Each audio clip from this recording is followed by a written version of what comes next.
Assalamualaikum warahmatullahi wabarakatuh. Bismillah, alhamdulillah, wassalatu wassalamu ala rasulillah wa ala alihi wa sahbihi wa mawalah, amma ba'du. Sabahul khair. Kaifa halukum? Alhamdulillah bi khair ya Ustaz. Taib, abnai wa banati at-tullab wa talibat, santriwan dan santriwati, ananda sekalian yang dimuliakan Allah. Pada pagi hari ini kita akan melanjutkan kajian fikih kita mengenai istinja. Ya, kemarin pada pertemuan sebelumnya kita sudah membahas tentang adab-adab istinja dan qada'il hajat, yaitu buang hajat. Ya, betapa pentingnya perkara istinja ini bahkan disinggung oleh Rasulullah SAW dalam sebuah riwayat bahwa aktsaru azabil qabri min baulihi, bahwa kebanyakan siksa kubur atau azab kubur ini disebabkan karena bekas kencing. Ya, apa hubungannya bekas kencing dengan siksa atau azab kubur? Karena ternyata kalau kita tidak memperhatikan kebersihan, terutama ketika kita buang hajat, ya, ketika kita buang air kecil misalnya, ketika kebersihannya tidak sempurna atau malah tidak sama sekali mensucikan diri dari kotoran tersebut, ya, maka hal itu akan berdampak pada keabsahan, sah atau tidaknya ibadah yang lain, ya, seperti wudu dan juga sholat. Ya, kalau buang hajatnya, ketika kita buang hajat, buang air kecil maupun buang air besar, tidak sempurna kebersihannya, maka wudunya juga tidak akan, ya, tidak sah. Sholatnya juga tidak sah. Nah, inilah yang menyebabkan banyaknya siksa nanti, ya, di alam kubur. Ya, maka perlu kita memperhatikan hal tersebut. Baik, anak-anak sekalian, Islam, ya, agama Islam begitu sangat perhatian terhadap yang namanya kebersihan. Tidak hanya kebersihan yang bersifat batiniah, ya, yang bersifat atau hal-hal yang terkait dengan hati. Misalnya hal-hal yang terkait dengan rasa iri, dengki, sombong dan sebagainya. Itu harus bersih dari hati kita. Maka Islam sangat memperhatikan hal tersebut. Namun tidak hanya bersih atau suci secara batiniah, namun juga harus kita memperhatikan bersih secara lahiriah, ya, fisik yang nampak. Karena mungkin ada orang-orang yang, ya, sibuk beribadah gitu kan, sholat sunnah, kemudian sholat wajib juga, kemudian banyak amalan-amalan sunnah yang dia kerjakan karena sibuk, ya, karena mungkin terlalu khusyuk segala macam.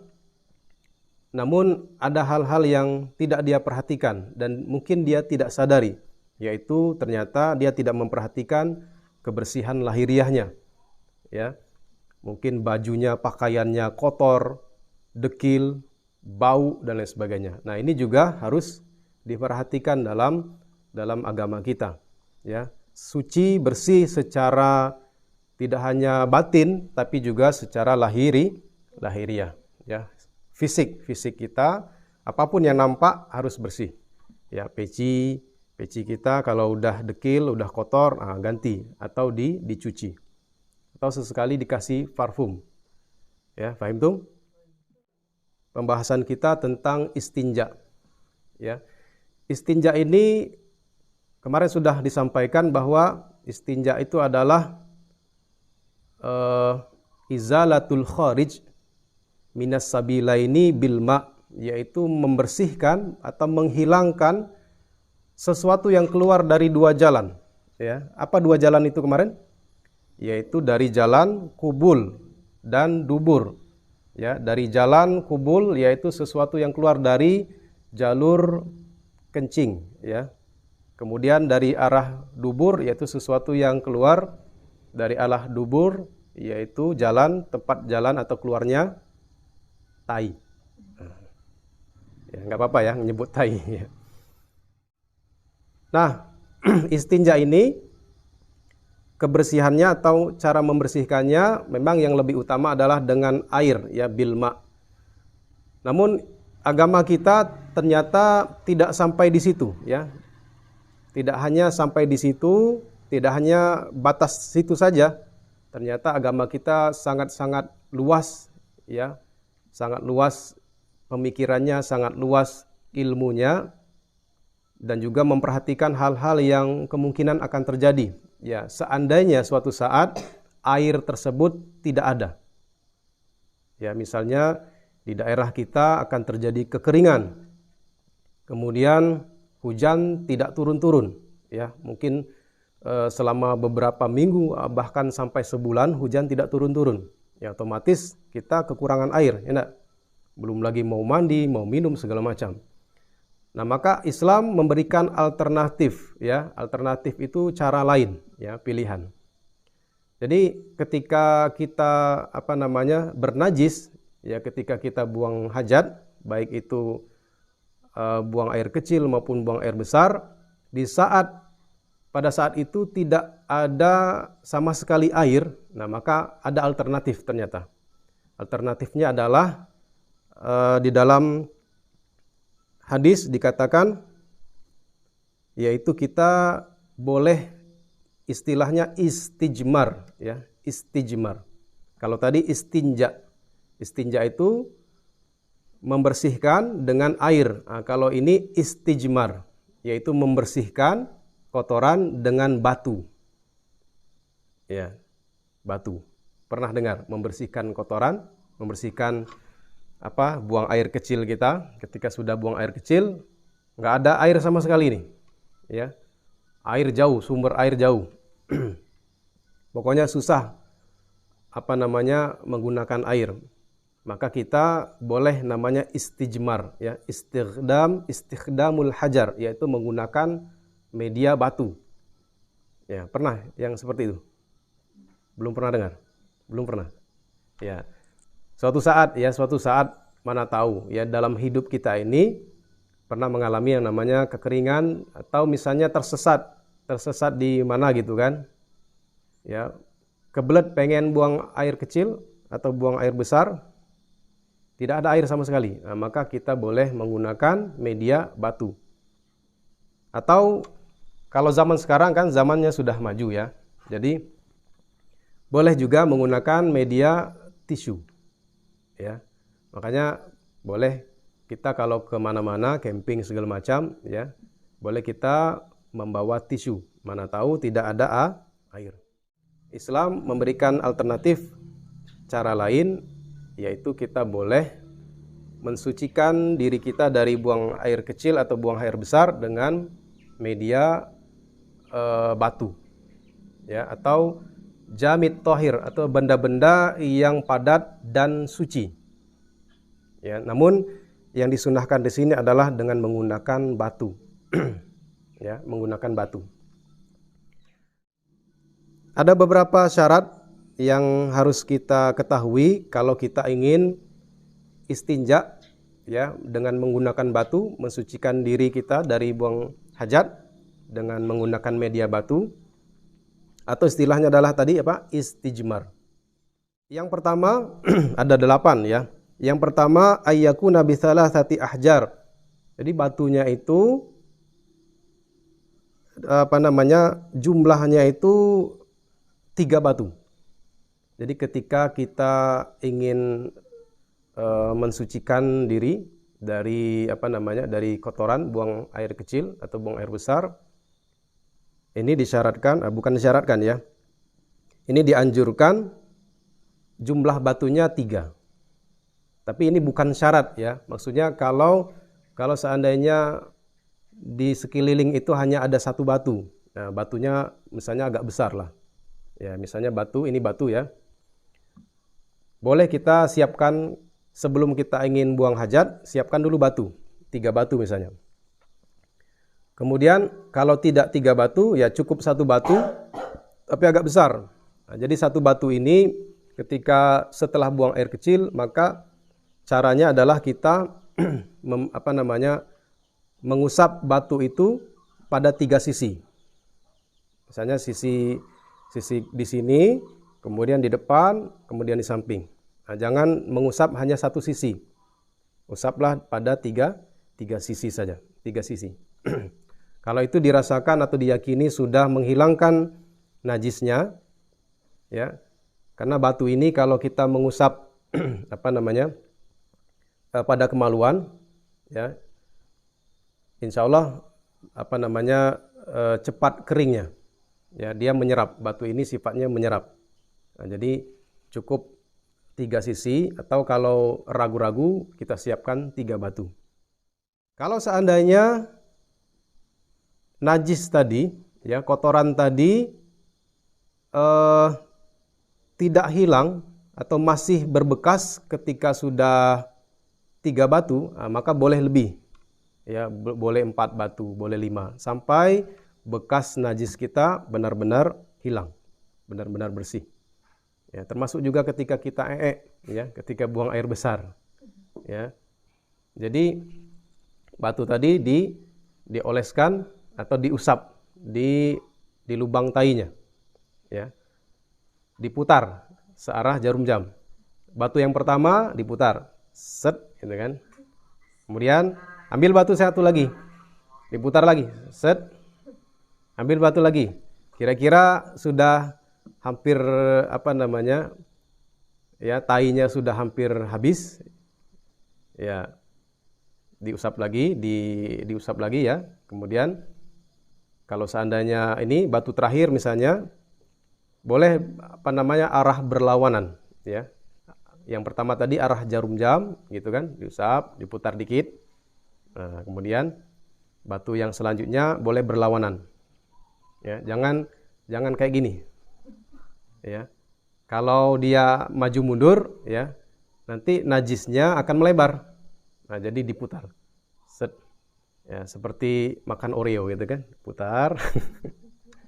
Ya, diputar. Jangan di maju mundur, ya, mengusapnya jangan maju mundur. Kemudian yang kedua, ayun qiyal mahalla. Jadi syarat yang kedua adalah harus membersihkan tempat najis tersebut. Ya, kalau kiranya belum bersih, ya harus benar-benar bersih, ya, harus benar-benar yakin bersih. Kalau buang air kecil, ya, insya Allah lebih gampang. Ya, yang agak repot itu kalau buang air besar, ya. Kalau buang air kecil, dioles diusap beberapa kali. Makanya 3 batu itu untuk meyakinkan, ya, meyakinkan kalau najis tersebut sudah hilang. Kemudian yang ketiga, Allah yajifan najas, najisnya belum kering. Jadi masih basah, ya. Kalau sudah kering ya susah. Karena dia bisa mengendap, atau kalau kencing, air kencing mungkin dia sudah menyerap, ya, menyerap di kulit barangkali. Nah, jadi ininya wujudnya tidak nampak. Nah, jadi kita tidak bisa menentukan, memastikan di mana daerah yang harus diusap. Nah, kalau masih basah, nah, itu bisa diusap di tempat keluarnya itu. Apalagi kalau buang air besar. Nah, kalau tainya sudah keras, nah, ini sulit untuk dibersihkan. Najisnya belum kering. Yang keempat, Allah yantaqil. Najisnya belum berpindah tempat. Nah, masih berada di tempat lubang keluarnya itu. Nah, jadi jangan berpindah tempat, ya. Jangan sudah kemana-mana, gitu kan. Sudah belepotan, ya. Ada yang di paha, ada yang di betis, gitu kan. Nah, kalau sudah seperti itu, ya harus menggunakan air lagi, ya, atau menggunakan kain, ya, menggunakan media yang lebih ini lagi, supaya lebih yakin benar-benar bersih. Yang kelima, la yatra alaihi akhar, tidak bercampur dengan najis lain. Jadi dia murni keluar dari dari tempat keluarnya, buang air kecil maupun buang air besar. La yatra alaihi akhar, tidak bercampur dengan najis lain. Yang keenam, ya kita lanjut saja, alla yujawiz safhatahu wa hasyafatahu. Ya, tidak melampaui daerah yang tertutup dari kedua pantat saat berdiri. Jadi najisnya itu tidak melampaui daerah di mana tempat keluarnya. Kemudian lanjut yang ketujuh adalah alla yusibahu ma. Najis yang keluar itu tidak terkena air. Ya, kalau terkena air maka dia akan melebar. Jadi murni. Najis yang keluar itu adalah belum tercampur apa-apa dan tidak terkena air. Ya, kalau terkena air, ya ngapain kita harus istijmar, ya kan? Ya, lebih baik istinja. Yang kita bahas sekarang kan adalah kita menggunakan media batu atau benda-benda yang padat, yang suci. Kemudian yang ke-8, antakun al-ahjar tahiratan. Ya, batu yang digunakan atau benda-benda padat yang digunakan harus suci. Ya, pastikan batu yang digunakan itu suci, tidak terkena najis dan lain-lain. Nah, ini beberapa syarat kalau seandainya kita kehilangan air, ya, ghiyabul ma, hilang air, ya, karena faktor kekeringan, hujan lama tidak turun dan lain sebagainya. Sementara air tersebut terbatas hanya untuk minum, ya. Karena kita harus mendahului jiwa kita dulu, mengutamakan keselamatan jiwa kita, ya. Jangan sampai kita dehidrasi kemudian meninggal gara-gara kita air itu habis hanya karena untuk istinja, ya. Habis hanya untuk cebok. Ya, kemudian ya kita tidak bisa minum lagi, gitu kan? Nah, jadi alternatif atau cara lainnya adalah dengan menggunakan benda-benda padat atau batu. Ya, fahim tum? Ya, ini barangkali perkara semacam ini mungkin jarang terjadi, ya, apalagi di zaman sekarang ini, di mana air sudah gampang untuk ditemukan. Bahkan banyak kita air-air kemasan segala macam, ya. Jadi mungkin sangat-sangat jarang kita akan mengalami istinja yang seperti tadi disampaikan atau istijmar, ya. Beristinja, bersuci menggunakan batu atau media padat yang lain. Ya. Boleh juga dengan menggunakan tisu. Ya, tisu. Kalau pakai tisu, ya pastikan bekas najisnya itu sudah bersih, betul-betul bersih. Ya. Lebih afdol lagi, ya, lebih utama lagi kalau pakai tisu, kemudian diselesaikan dengan air. Ya, dilanjutkan dengan air. Ya, seperti orang-orang di luar, ya kan, toilet-toilet yang ada di luar, di bandara, di tempat-tempat umum, ya biasanya ada tisunya, ya. Pakai tisu, kemudian dilap bagian kotornya sudah benar-benar kering, ya. Atau misalnya di pesawat, nah, di pesawat biasanya ada toilet, nah kita tidak bisa beristinja, kita susah untuk istinja menggunakan air, jadi disediakan tisu biasanya di pesawat itu. Nah, jadi kita bisa menggunakan itu dan pastikan asarnya atau bekasnya itu sudah hilang. Ya, itu saja.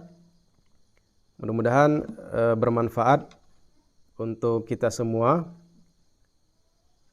Apabila menemukan atau mengalami hal-hal yang demikian, kita tidak bingung lagi, ya kan? Tidak bingung lagi bagaimana cara bersuci. Ya, kita akhiri dengan doa kafaratul majlis. Subhanakallahumma wa bihamdika asyhadu an la ilaha illa anta astaghfiruka wa atubu ilaik. Assalamualaikum warahmatullahi wabarakatuh.